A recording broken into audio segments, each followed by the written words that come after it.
ఇల్లు గట్టుకొనే ఇటుకకు రాయికు సెలకల జల్లే ఎరువు కుళ్ళుకో ఎద్దు బండి ఉన్నోనికి సేతులో ఏడాదంతా పని దొరికేది టాటా ట్రాక్టరు టక్కరిచ్చినాదో నా డొంకదారిని ఆ ఎద్దు బండికి ఎగిరి పడ్డదమ్మో నా పల్లెల్లోనా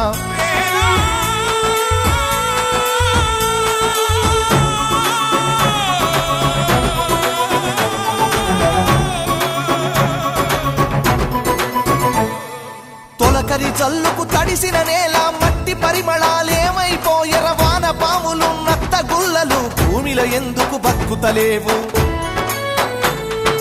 పత్తి మందుల గత్తర వాసన రాయి పంట పొలాలల ఆ మిట్టికి తెచ్చిన అప్పే కట్టాయే నా రైతు బుతికపై